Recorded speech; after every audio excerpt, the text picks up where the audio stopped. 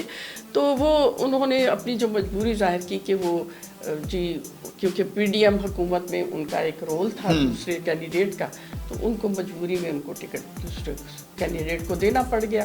تو اس کے باوجود بھی وہ اپنی جماعت کے ساتھ کھڑا رہا اور اس نے اس میں کوئی اپنے کام کو ابھی بھی جاری رکھے ہوئے ہے، اور ابھی وہ اس وقت کوآرڈینیٹر ٹو پرائم منسٹر ہے اور اپنے میاں شہباز شریف صاحب کے ساتھ کام کر رہا ہے. صحیح ہے. اچھا، فیصل آباد کا کیسے دیکھ رہے ہیں فیوچر نون لیگ کا؟ اگر مہنگائی ہے، اب دیکھیں بجلی کے بل اتنے ہیں، پیٹرول کی آئی روز قیمتیں اپس ڈاؤن ہو رہی ہیں، تو آپ تو عام پبلک میں جاتی ہیں، آپ تو گراس روٹ لیول پہ بھی آپ نے کام کیا ہے اور کر بھی رہی ہیں، تو کیا سمجھتے ہیں کہ نون لیگ کا فیوچر آپ کو کچھ؟ دیکھیں، یہ جو سارے حالات ڈیولپ ہوئے ہیں کہ ایک دم سے فائنینشیل کرائسس آ گیا ہے ملک میں، اور یہ سب کچھ جب ہوا، پی ڈی ایم کی گورنمنٹ آئی ہی اسی لیے تھی کہ کچھ قوتیں تھیں جو ملک کو ڈیسٹیبلائز کر رہی تھیں، اور اس میں کچھ دوسرے لوگ جو کہ دوسری پارٹی تھی وہ بھی حصہ لے رہی تھی ایکول. انہوں نے آئی ایم ایف کے ساتھ جو معاہدہ تھا اس کو توڑ دیا، اور اس کے بعد حالات بگڑنے شروع ہو گئے، اور پھر اس بحث تک پہنچ گئے کہ اکانومی اتنی ڈاؤن چلی گئی کہ ملک جو تھا وہ ڈیفالٹ ہو سکتا تھا. تو اسی نظریے کے تحت پی ڈی ایم حکومت نے مل کے 1 پوائنٹ ایجنڈا بنایا کہ ملک کو اب بچانا ہے اور اس کو آگے لے کر اس کی بہتری کے لیے کام کرنا ہے. تو اسی لیے پھر یہ پی ڈی ایم حکومت آئی، اور ان کو بھی ہم نے جو پی ٹی آئی کے لیڈر تھے ان کو ہم نے ایک لیگل طریقے سے وہ اس کی حکومت ختم کی گئی. اس میں کوئی ایسا کام نہیں کیا کہ جو کہ پارلیمانی طریقے سے بالکل عدم اعتماد لایا گیا، اور وہ بالکل ہوتا ہے، دوسرے ملکوں میں بھی ہوتا ہے. مڈل آف دا اگر کوئی کام نہیں صحیح ہو رہا تو لوگ اس کو عدم اعتماد سے ہٹا سکتے ہیں. تو اس کے بعد پھر اس کو ملک کو صحیح ڈگر پر لانے کے لیے وقت درکار تھا. اتنے حالات اور اتنی وہ بارودی سرنگیں بچھا دی گئی تھی کہ پھونک پھونک کے قدم رکھنے کے باوجود بھی اس ملک کو کی جو مہنگائی کو ہم نہیں ختم کر سکے، اور لیکن ہم نے ملک کو ڈیفالٹ ہونے سے بچایا. اس پہ ہماری جو پارٹی کو بھی قیمت ادا کرنی پڑی اس شکل میں کہ ایک لوگ ناراض ہو گئے، اور حالات جب اب بھی اس وقت حالات جو ہیں وہ پوری طرح سے ہماری حکومت کا فوکس یہی ہے کہ کسی طرح معاشی طور پر ہم کھڑے ہو جائیں دوبارہ. اس کے لیے پوری کوشش ہو رہی ہے، ہر چیز اس کے لیے ہر حربہ ہم استعمال کر رہے ہیں، اور انشاءاللہ امید رکھتے ہیں کہ یہ ٹھیک ہو جائیں گے معاملات، لیکن اس میں وقت درکار ہے. جیسے کہ آپ سب جانتے ہیں کہ آئی ایم ایف کے ساتھ اب نیا معاہدہ ہوا ہے، اور اس کو اب کرنے کے لیے کچھ سخت وہ سٹیپس بھی لینے پڑے ہیں، اور اس میں حکومت نے یہ کہا ہے کہ کچھ عرصہ مشکل گزرے گا، اور اس کے لیے ہمیں صبر تحمل کرنا ہوگا. بہت سی مشکلات آتی ہیں، بہت سی قوموں پر آتی ہیں. آپ نے دیکھا کہ جب ہیروشیما اور اس پہ اٹامک بامبنگ ہوئی تھی تو وہ قوم پوری مکمل تہس نہس ہو گئی تھی، لیکن انہوں نے بڑی ہمت دلیری سے اور بڑے آپس میں اظہار یکجہتی کرتے ہوئے قوم کے لیے دوبارہ کام شروع کیا، اور وہ ملک دوبارہ کھڑا ہو گیا. تو اسی طرح اگر قوم پر مشکلات آتی ہیں تو عوام کو میں یہی کہوں گی کہ آپ تھوڑا صبر سے اور ہمت سے کام لیں، اور اس جذبے کے ساتھ کہ یہ ہر رات کے بعد دن ضرور آتا ہے، تو یہ مشکل وقت گزر جائے گا، اور انشاءاللہ سال 2 سال بعد آپ دیکھیں گے کہ حالات قابو میں آ جائیں گے. اور اصل مقصد یہی ہے کہ ہم ڈیفالٹ نہ ہوں، کیونکہ اگر ہم ڈیفالٹ ہو جاتے ہیں تو پھر زیادہ حالات خراب ہونے کے چانسز ہوتے ہیں. تو مجھے امید ہے کہ جو ہماری حکومت ہے وہ ان کا ٹارگٹ یہی ہے، اور خاص طور پہ پنجاب حکومت بھی بہت ایفیشینٹلی کام کر رہی ہے. اور اس میں آپ مریم نواز صاحبہ آپ دیکھ رہے ہیں کہ وہ روزانہ کی بنیاد پر کوئی نہ کوئی نیا پروجیکٹ کا اعلان کرتی ہیں، اور پھر اس کی امپلیمنٹیشن کے لیے کام شروع ہو جاتا ہے، اور وہ اپنے اہداف جو ہیں آہستہ آہستہ ان کو اچیو کر رہی ہیں، اور اپنے جو انہوں نے ٹائم لیمٹ سیٹ کیا ہے، جو گولز بنائے ہیں وہ سب ایک ایز اے ٹیم ورک کام ہو رہا ہے، اور انشاءاللہ مجھے امید ہے کہ جتنے وہ پروگرام ان کی پائپ لائن میں اس وقت ہیں وہ آہستہ آہستہ اپنے وقت پہ پورے ہو جائیں، اور وہ عوام کی فلاح و بہبود کے ہی کام ہے جتنے بھی. بالکل. اس میں سولر والا ہے پروجیکٹ ہے، اس میں اور بہت سارے ہیں. اچھا میڈم، فیصل آباد جو ہے ایک زمانے میں نون لیگ کا گھر تھا اور نون لیگ یہاں سے کلین سویپ کرتی تھی. اب پی ٹی آئی جو ہے وہ اس نے کلین سویپ کر دیا. اگر ہم یوتھ کو دیکھتے ہیں تو یوتھ ان کے ساتھ بڑی، کیا پاکستان مسلم لیگ کے جو یوتھ ونگز ہیں کیا وہ ویک ہو گئے ہیں، یا ایسے کینڈیڈیٹ جو ہیں وہ منتخب ان کو ٹکٹ نہیں دیے گئے؟ دیکھیں، اس میں بہت سی باتیں، ایک فیکٹر نہیں ہے. ہمیں مجھے افسوس اس بات کا ہے کہ جب اتنی بڑی یہ ہم نے رزلٹ دیکھے اس طرح کے، تو وہ ہمیں چاہیے تھا کہ پارٹی آپس میں مل بیٹھتی، پارٹی کے بڑے، اور اس کی جو وجوہات ہیں یا اسباب ہیں ان کو دیکھا جاتا اور پھر آئندہ کے لیے اس کو کریکٹ کیا جائے. تو اس وقت یہ ایک فیکٹر ضرور ہے کہ یوتھ جو ہے اس وقت میجورٹی میں ہے. دیکھیں 60% of our population is youth, جی، اور اس وقت یوتھ کو ہمیں سینسٹائز کرنا چاہیے. یوتھ کے ویلفیئر کے لیے بہت کام ہونے چاہیے، اور اسی لیے مریم نواز شریف صاحبہ بہت فوکس کر رہی ہیں ہماری جو یوتھ ہے ان کی بہتری کے لیے، ان کی فلاح کے لیے، ان کی اچھا آگے جانے کے لیے، فارورڈ ان کے لیے بہت سے انہوں نے پروجیکٹس اناؤنس کیے ہیں، جس میں ایجوکیشن میں دیکھ لیں آپ، ان کے لیے بہت سے لیپ ٹاپ اسکیمس رکھی ہیں. پھر ہونہار طلباء کے نام سے وظائف رکھے ہیں، جو اچھی کارکردگی بچے کرتے ہیں ان کے لیے تقریباً 25,000 وظائف کا اعلان کیا ہے. اور اسی طرح بہت سی یہ تعلیم کے اوپر بجٹ جو ہے وہ اس دفعہ زیادہ بجٹ رکھا گیا ہے، بڑھا کے رکھا گیا ہے، اور اس میں ہم تمام اپنے جو اسکولس ہیں ان کو اپ گریڈ کریں گے، ان کی جو مسنگ فیسلٹیز ہیں وہ دور کریں گے، اور خاص طور پہ بچیوں کے اسکولوں کے اوپر بھی خاص توجہ دی جا رہی ہے، اور بچیوں کو انسینٹیوز دیں، بچیوں کو ان کو یہ جو ایک ٹرانسپورٹ کی پروویژن ہے وہ ملنی چاہیے تاکہ وہ اپنے ایزیلی اپنے اسکولوں میں جا سکیں اور واپس آ سکیں. تو انڈاؤمنٹ فنڈ کے ذریعے ہم نے بہت سی بچوں کو پیف اسکالرشپس کا اعلان کیا ہے، اور بچوں میں جو ہمارے جیسے ایگریکلچر سیکٹر ہے اس میں بھی جو ایگری کے بچے ہیں جنہوں نے بی ایس سی ایگری کیا ہے ان کو ہم نے انٹرنشپ پروگرام اناؤنس کیا ہے تاکہ وہ ینگ بچے جو ہیں وہ بے روزگار نہ پھریں، اور ان کو 60,000 پر منتھ ان کو ایز انٹرنی اسکالرشپس یا پے کی شکل میں دیا جائے گا. تو یہ بھی ایک بے روزگاری کو ختم کرنے کا ایک اچھا طریقہ ہے.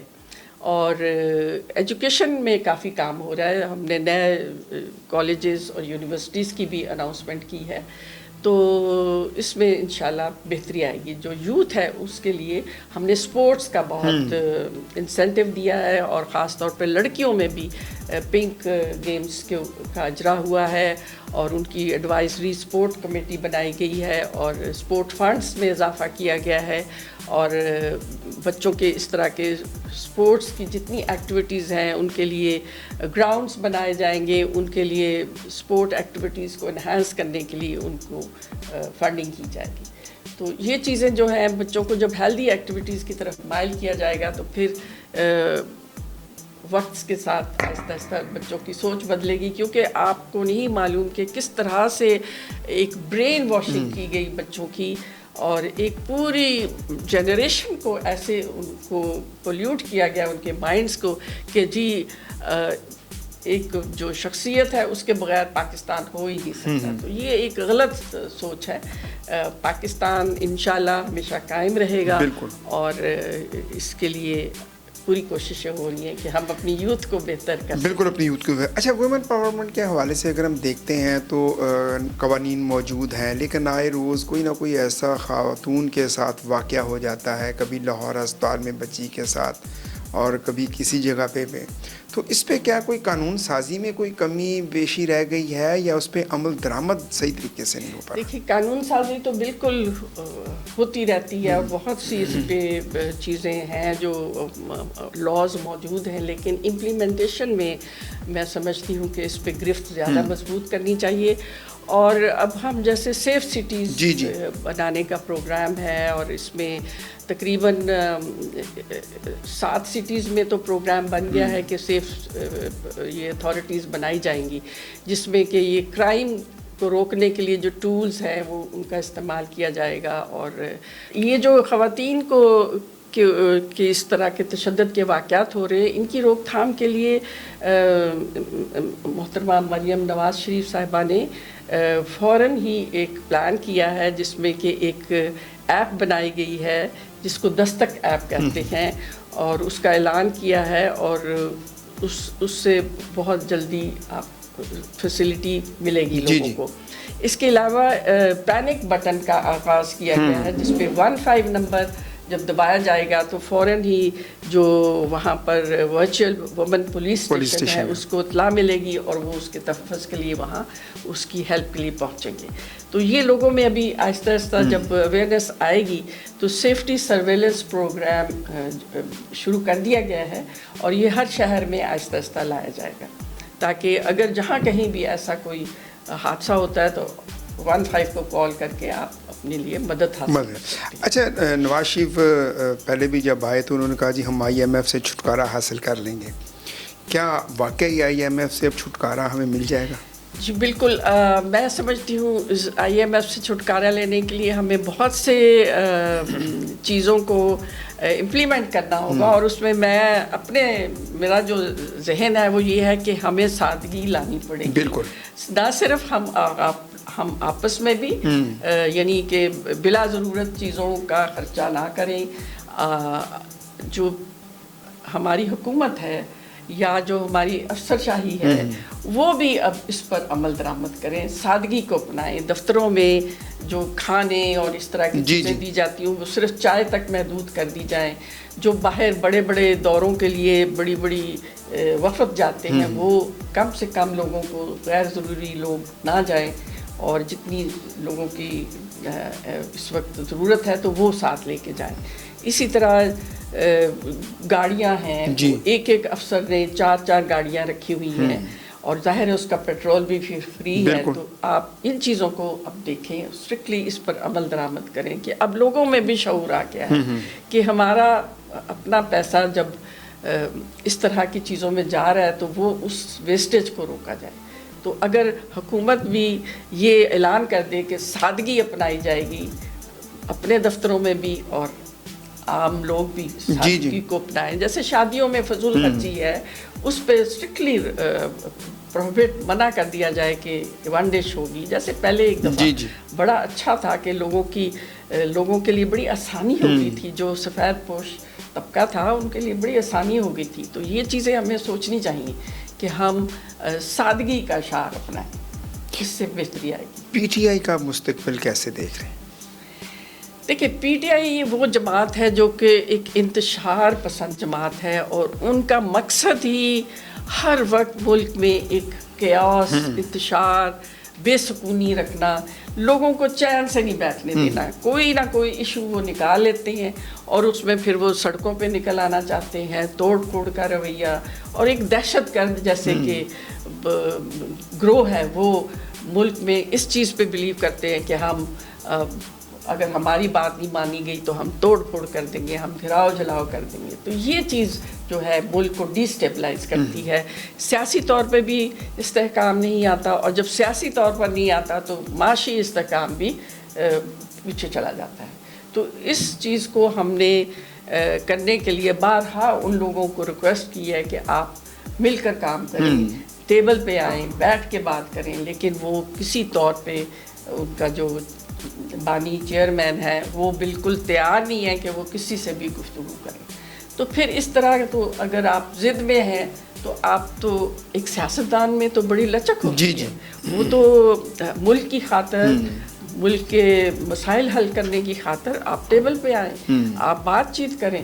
بات چیت ایک واحد طریقہ ہے جس سے مسائل حل ہوتے ہیں، نہ کہ وہ اسمبلیوں کو توڑ دیتے ہیں، خود توڑ دیتے ہیں. پنجاب اسمبلی، پشاور کی اسمبلی، کے پی کے کی خود توڑی ہے انہوں نے، اور کتنی بڑی بے وقوفی کی. اور اب جو مسائل ان کے لیے بڑھ گئے ہیں، انہوں نے خود اپنے پاؤں پہ کلہاڑی ماری. تو یہ ایک ہوتا ہے جب آپ کا لیڈر نہ سمجھ ہو اور اتنا شعور نہ رکھتا ہو، تو وہ پھر ایسے فیصلے کر کے خود بھی مشکل میں ہے اور دوسرے لوگوں کو بھی مشکلات میں ڈالتا ہے. اچھا، ابھی تک کوئی حکومت جو ہے اس نے اپنا ٹینور پورا نہیں کیا، کیا یہ حکومت اپنا ٹینور پورا کر پائی؟ دیکھیں، میری طرف سے میں تو سمجھتی ہوں کہ اگر یہ ایک آدھے سال میں معیشت کو اپنی ڈگر پہ لے آئے اور حالات سنبھلنے لگے تو انشاءاللہ میں سمجھتی ہوں کہ پھر یہ حکومت 5 سال پورے کرے گی. کیونکہ اس وقت معیشت ہمارا بڑا اہم ایک مسئلہ ہے جس کو ہم نے قابو کرنا ہے، اور اس کے لیے آپ یقین کریں کہ دن رات میاں شہباز شریف صاحب اس پہ کام کر رہے ہیں، اور ان کی تمام میٹنگوں کا یہی مدعا ہوتا ہے کہ ہم نے کس طرح سے اپنے آپ کو دوبارہ معیشت کو ٹھیک کرنا ہے. تو ہی از فوکسڈ آن. آپ نواز شریف کو دوبارہ وزیر اعظم دیکھ رہی ہیں آنے والے وقتوں میں؟ یہ میں نہیں کہہ سکتی، کیونکہ ابھی 5 سال بہت دور ہیں. تو آنے والے وقت میں کیا ہوتا ہے کیا نہیں ہوتا، حالات کا کچھ کہا نہیں جا سکتا.